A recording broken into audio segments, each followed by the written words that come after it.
Fala galera, tudo bem com vocês? Bem, hoje nós vamos estudar a respeito da semântica.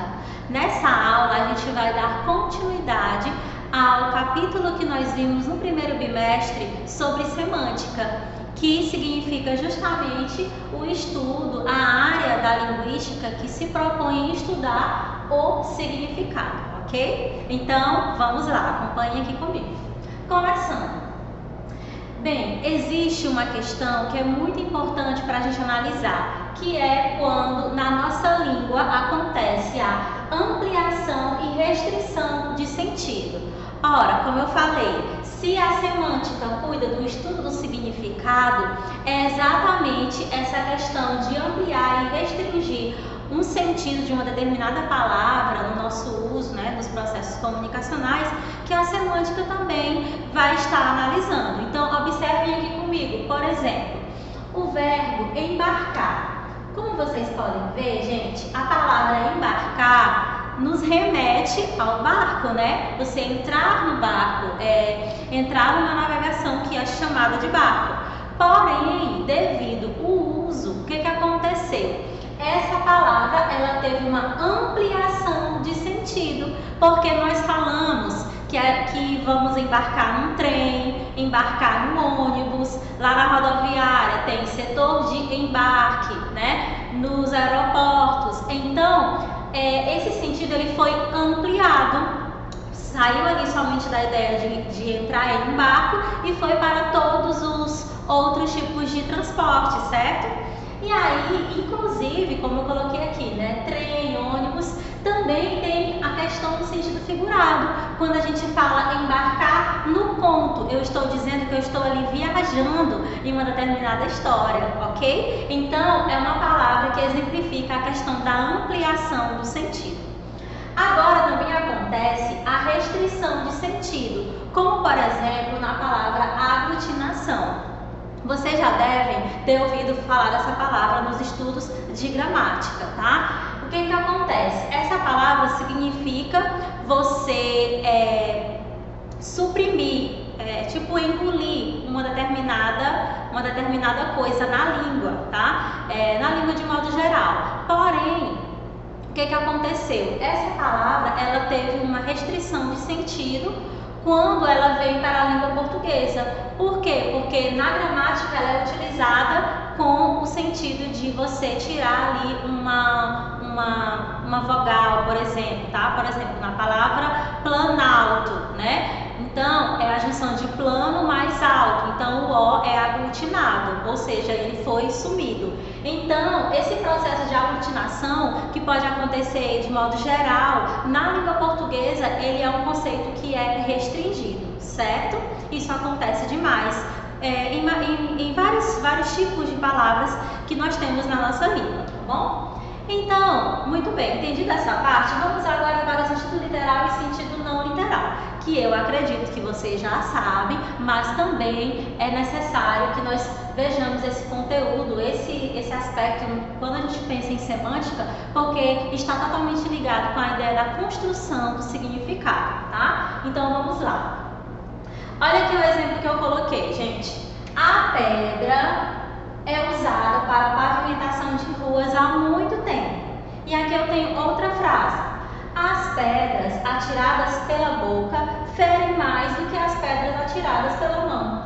Então, eu tenho aqui duas frases. Na primeira, a palavra pedra é usada no seu sentido literal. A pedra mesmo, como um objeto. Aqui, nessa frase, afirmando que as pedras são utilizadas para a pavimentação das ruas há muito tempo. Já nessa segunda frase, eu tenho a palavra pedra tanto no sentido literal quanto no figurado. Observe, as pedras atiradas pela boca ferem mais. Eu estou aqui falando de pedras no sentido de palavras duras, no sentido de ofensas, que elas ferem. E nessa expressão, essa daqui então está no sentido figurado, ou seja, no sentido não literal. Já aqui, ferem mais do que as pedras atiradas pela mão. Logicamente, as pedras que a gente atira com a mão são as pedras de fato, concretas, o objeto, que tem o mesmo sentido da primeira frase que eu coloquei. Entenderam? nós estamos sempre utilizando essas expressões, né? Por isso que é importante analisar o contexto para saber se é uma frase com sentido literal ou com sentido não literal, que é o que a gente chama de sentido figurado, que a gente chama de metáforas, ok? Muito bem, agora vamos para o próximo item. Polissemia. Vocês já ouviram falar nessa expressão? Talvez vocês já ouviram a expressão poli, né? Poli significa muito, tá? Numeroso. E nesse caso, polissemia tem a ver aqui com uma quantidade numerosa de signos. Quando eu penso em signos, eu penso em construção de sentido, tá? Porque na língua a gente tem um signo como algo que remete a um significado, tá bom? Então, alguma coisa que existe. Quando eu falo em muitos signos, eu falo em muitos significados, em muitos sentidos. Olha aqui as frases que eu coloquei. Guarde as coisas da cozinha. Vocês falam de coisas que não entendem. A palavra coisa, né? Nesse caso aqui está no plural, coisas, ela é uma palavra que a gente utiliza para falar de tudo nessa vida, né, gente? Pega aquela coisa ali para mim, vamos fazer tal coisa. Então, é uma palavra que pode ser utilizada em diversas situações e isso nos remete a vários sentidos, ou seja, uma palavra polissêmica. Da mesma forma, nós temos a palavra negócio, né? Então, a gente tem sempre esse uso no nosso dia a dia mesmo e também até mesmo nas expressões, nos textos mais formais, digamos assim. É uma palavra que aparece também em textos acadêmicos, aparece em poemas. Inclusive tem um poema só da palavra coisa que eu vou mandar para vocês, para que vocês possam ver como que isso aqui acontece. Então, gente, ó, nessa primeira frase, guarde as coisas da cozinha, essa palavra está se referindo aos objetos, né, aos utensílios da cozinha. Já na segunda, vocês falam de coisas que não entendem. Essa expressão coisas já está se referindo a assuntos, né? Vocês falam de assuntos que não entendem. Ou seja, é uma palavra polissêmica, ok? Então vamos aqui para esse lado. Muito bem. Há também a questão da ambiguidade nesse estudo semântico, tá? Nesses conceitos que nós estamos vendo hoje. A ambiguidade se refere ao duplo sentido, como a própria palavra nos coloca aqui, ó, né? Ambiguidade, duplo sentido, dois sentidos. Então, observem aqui os exemplos que eu coloquei. O supervisor de turma pegou o aluno correndo no pátio da escola. Tá, como assim? Ficou aí confuso, né? O supervisor de turma pegou o aluno correndo, o aluno que estava correndo, ou era o supervisor que foi correndo para pegar o aluno? Entenderam? Então, às vezes as frases são mal escritas e nos trazem esse sentido aqui duplo, né? Por isso que é importante observar para ver se nós não estamos escrevendo, às vezes, frases que estão ocasionando um duplo sentido, tá? Olha a outra frase aqui. Chegou ao Brasil o reitor de uma universidade que acabou de receber um prêmio da Unesco. Agora eu pergunto, vocês se perguntam, quem foi que recebeu o prêmio? Foi o reitor ou foi a universidade? Tá? Então, seria aí uma necessidade de outra construção. Por exemplo, se a gente trocasse o pronome aqui, que para a qual, pronome demonstrativo. Chegou ao Brasil o reitor de uma universidade a qual acabou de receber um prêmio da Unesco. Quando eu falo a, eu estou me referindo à universidade. Agora sim ficou claro que quem recebeu o prêmio foi a universidade, tá bom? Vamos agora para o aspecto dos implícitos. Gente, para quem ainda não aprendeu essa diferença, implícito e explícito são até termos que eu utilizei lá naquela aula sobre contextualização, né?